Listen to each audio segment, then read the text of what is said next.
In a land where the strong rule, the name Hyokyon Mugong resonates with fear and respect.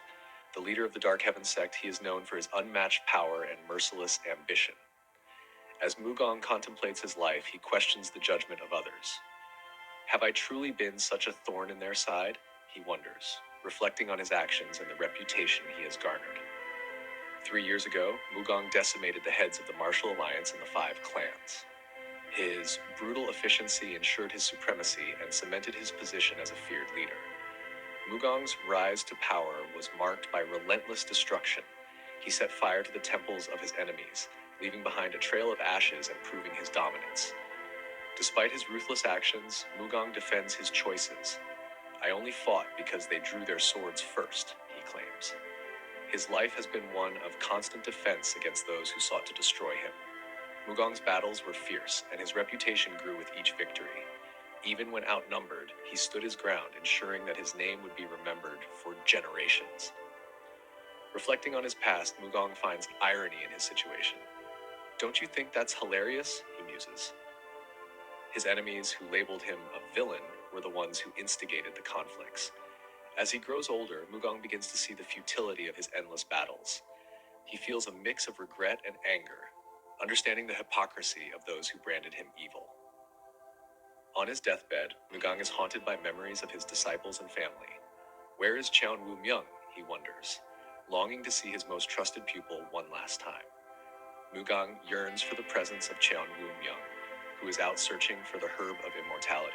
He hopes his disciple can return in time to save him. At 80 years old, Mugong reflects on his life filled with struggle and conquest. As the evil sect's heavenly master, he is one of the 3 great powers of Mirim, but his strength is waning. Mugong admits his regrets. If I had known it would end like this, I might have chosen a different path, he thinks. The dream of a peaceful life seems distant and unattainable. Mugong feels the presence of the Grim Reaper looming over him. He curses his fate and wishes for a quick end as the weight of his past actions bears down on him. As Mugong's breath becomes labored, he longs for a final meeting with Cheon Woo Myung. It would be nice to see him one last time before I die, he murmurs. Cheon Woo Myung is on a desperate quest to find the herb of immortality. Mugong's last hope rests on his disciple's shoulders as time runs out for the dying master. Back in the sect, Mugong's followers display indifference and even hope for his death. They see his passing as an opportunity for change and power within the sect. In a twist of fate, Cheon Woo Myung returns with the herb of immortality. Master, I found it, he exclaims, his voice filled with urgency and hope. Mugong's followers, however, are not eager to save him. They question the need to prolong his life, believing that his time has come. Despite their reluctance, Cheon Woo Myung insists on administering the herb. Hurry up, he urges, fighting against the indifference and opposition of the others. As the Grim Reaper reaches out to claim Mugong's soul, a miraculous glow surrounds him. The power of the herb of immortality begins to take effect, pulling his soul back into his body. Against all odds, Mugong's life is spared. He opens his eyes, feeling the surge of energy from the herb. It's over, and it's irreversible, he realizes, understanding the significance of this second chance. Giving him a chance to come back to life. Voices begin to penetrate the void, reaching his ears and pulling him back to reality. Oh, he's starting to wake up, someone exclaims with a mix of surprise and anticipation. Mugong feels a spark of life reigniting within him, signaling his return to consciousness. Confusion sets in as Mugong regains consciousness, his surroundings coming into focus. Wait, Wudong? He thinks, recognizing the familiar setting, but unable to comprehend how he ended up there. He is back, but the presence of others makes him uneasy. Mugong opens his eyes to see a group of ascetics surrounding him, their expressions a mix of concern and curiosity. Are you awake now? One of them asks, their tone gentle yet probing. Mugong feels a sense of vulnerability as he lies before them, unsure of their intentions. Mugang's mind races, trying to piece together the fragments of his memory and understand his current situation. Ascetics, what's going on here? He wonders, the unfamiliar faces and strange setting adding to his bewilderment and anxiety. One of the ascetics explains, the heavens are watching over you, attempting to reassure Mugong of their benevolent intentions.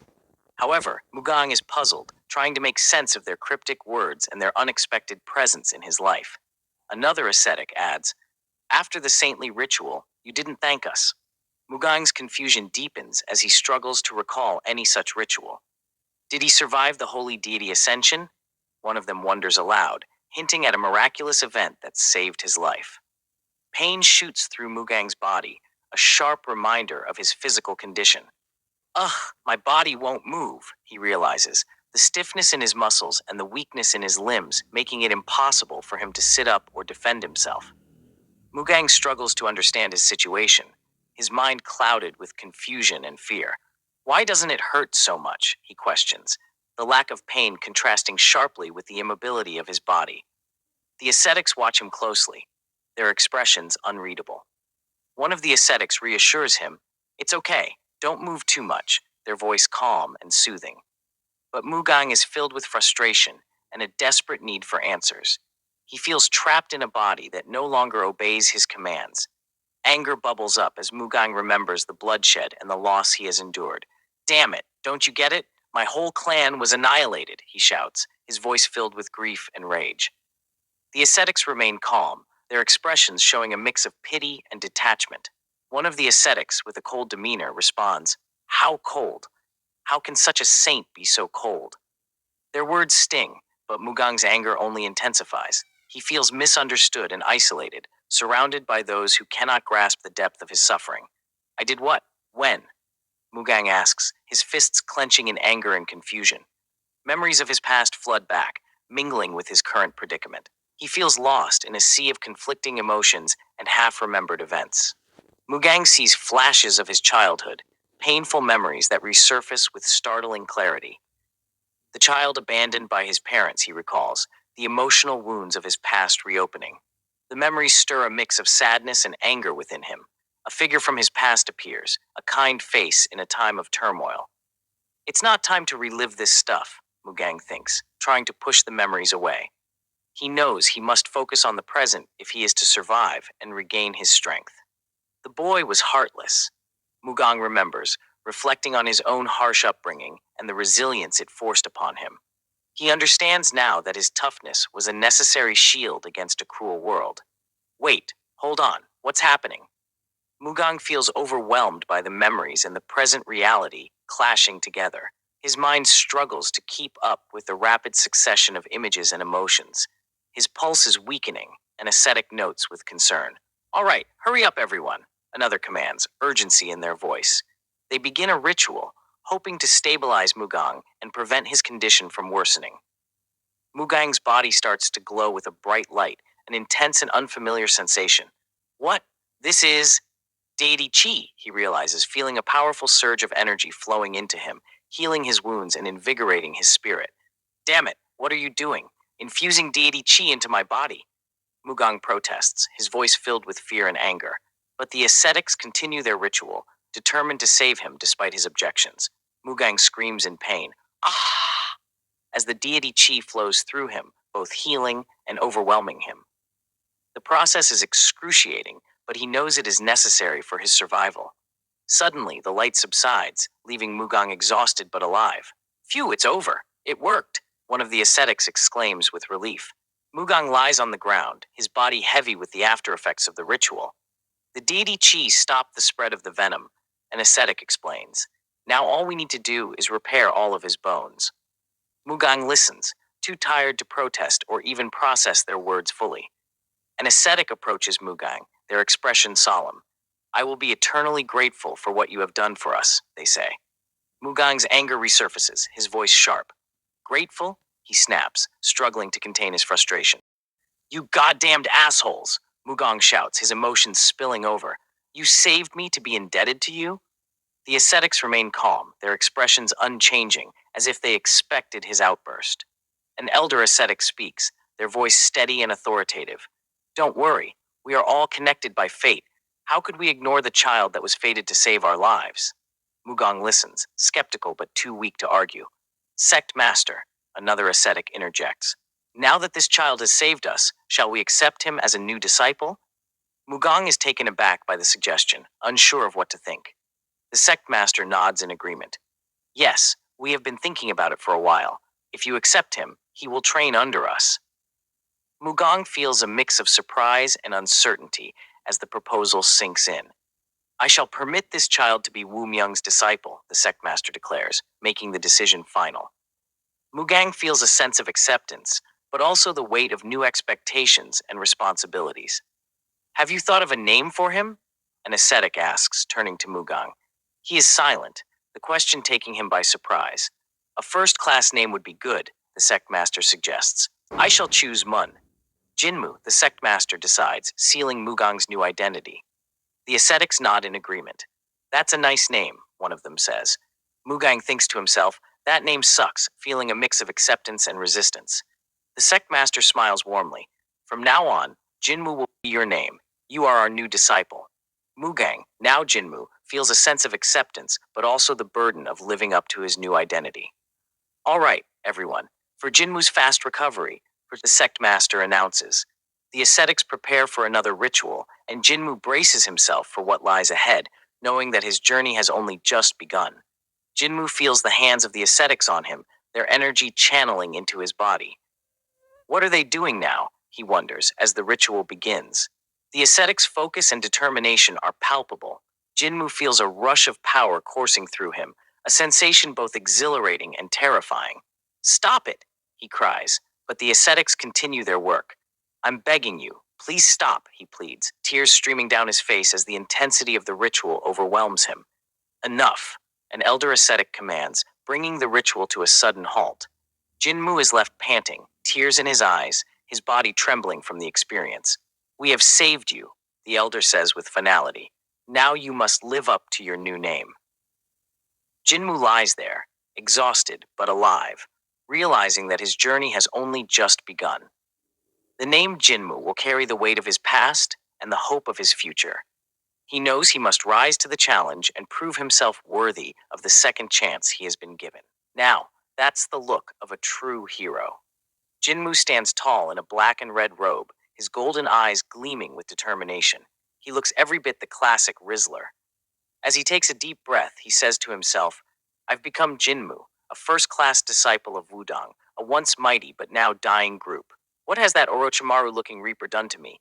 I just closed my eyes, and when I opened them, I was in this kid's dying body with his memories flooding my mind. Adding to his turmoil, the 6 Yang divine arts deity energy, forcibly infused into his dantian, is eradicating all other forms of energy within him. This realization fills him with rage. I can't even use my old martial arts that I was so proud of, the Shadow Dragon core energy, he thinks furiously. His master calls out to him, and Jinmu responds instinctively, a reaction he despises. He curses his current situation, resenting how his body obeys without question. Jinmu's mind drifts to his past life. I remember it like it was yesterday, he muses. I turned the Pond of Peace upside down and burned 3 out of the 5 palaces, cutting through everything in Wudang. He was the ascetic bastard who protected the Violet Cloud Palace to the end, fighting against me, Hyok Rion Mugang. He was spared because he refused to surrender, but that was a mistake. I should have burned all their Tao temples to the ground. Snapping back to the present, his master invites him to lunch. Reluctantly, Jinmu agrees, but frustration simmers beneath the surface. As he cuts vegetables and makes soup with a forced smile, his patience finally snaps. He throws the bowl across the room, shouting, When can I leave this goddamn place? We now start Chapter 3. The tranquil scenery of a serene temple is disturbed by the sound of birds chirping, creating a peaceful yet lively atmosphere. In this serene setting, Jinmu's master sips his tea while teaching Jinmu the basics of martial arts. Jinmu unsheathes his sword and concentrates to apply his chi to the sword while the master observes him. With a sudden burst of energy coming out of the sword, Jinmu successfully passes his chi through the sword, making a charged sword. The master is astonished by the rapid development of Jinmu, as it has only been 3 months since the training began. The master then says it usually takes years of practice, and on top of that, you learned by my verbal teachings alone. Jinmu replies that it's been 3 months and he was fully healed. Since the master lost his skills, he had to teach Jinmu the 6 Yang divine arts via verbal teaching. As one of Morem's former lords, having to learn all of this from scratch is annoying, but this damn body. All of its memories are controlling my instincts, so I can't go against the master's words. Master Myungjin thinks, is it because of the chi we sent into your body? Or when I'm teaching you one thing, are you able to learn 10, no, 100 things because you are a genius? The master then stops himself and says, that's impossible. Jinmu gives a smirking expression towards the master after hearing it. He then thinks to himself, of course you wouldn't understand. Even though I'm in this body, I used to be one of the strongest beings in the world. I understand this power infinitely more than you do. But actually, learning their techniques has been quite fun. Growing my internal energy every day and deepening my understanding of the basic strokes, compared to the dangerous techniques I once used, it's much more systematic and safe. I will admit that there's a reason why this place is famous. Jinmu dives deeper into his training, pushing himself to the limits. I remember those times when I trained in martial arts as a vagabond. I trained so hard that I would lose track of time. Without realizing it, a year has passed, Jinmu reflects. With a swift motion, Jinmu demonstrates the sword chi technique, his blade cutting through the air with precision. I'm now able to use sword chi, he states proudly. Finally, it looks like I am a first-class disciple, Jinmu says, his voice filled with satisfaction. Mugang Sect's martial arts have truly improved my skills. Jinmu contemplates his next steps. Long can the time be, having learned martial arts with two internal energies, he muses. But there's one problem. My internal energy is taking too long to recover. Jinmu's frustration is evident. Even though I give it my all, the energy is slow to recover, he says, his voice filled with determination. But it's still too slow. Jinmu clenches his fist, his resolve strengthening. I need to advance several levels, he decides. But if there was a way to improve, I would do anything. Half a month ago, Jinmu's journey took a significant turn. That's impressive, someone comments, watching his progress. If someone has enough merit, they get to train under the sect master himself. That's how it's supposed to be, Jinmu reflects. That's why, unlike the master disciples, becoming a first-class disciple is crucial. He remembers the teachings and the expectations placed upon him. Most people who want to learn under a martial arts sect master, Jinmu recalls, wish to become one as well. If I could, I would use the unique martial arts techniques and be able to train them directly. Jinmu's determination is unwavering. What did you just say? Someone exclaims, surprised by his ambition. Two internal energy types? They ask in disbelief. Two at the same time? Jinmu repeats, understanding the challenge before him. He envisions the integration of the internal energies within his body, a difficult but not impossible task. I thought that the unique body technique was only possible when born, Jinmu muses. But if I could master it, I wouldn't have to worry about the deity Chi's interference. Jinmu ponders being able to have two types of internal energy in one body. Isn't that the most secret technique that Wudang sect has? I thought that technique was long lost. I never imagined that it's still around since I've never seen any martial arts sect use it. If someone could teach me, I wouldn't have to worry about the divine chi interference. I could use the shadow dragon core energy. Now that I know what I need to do, I won't stop until I achieve my goal. Jinmu declares, his eyes filled with determination and resolve. Jinmu's goal becomes clear. Are you sure about that? Jinmu asks. The second-class disciple says, everyone knows that mastering this technique is challenging. Jinmu's mind races with possibilities.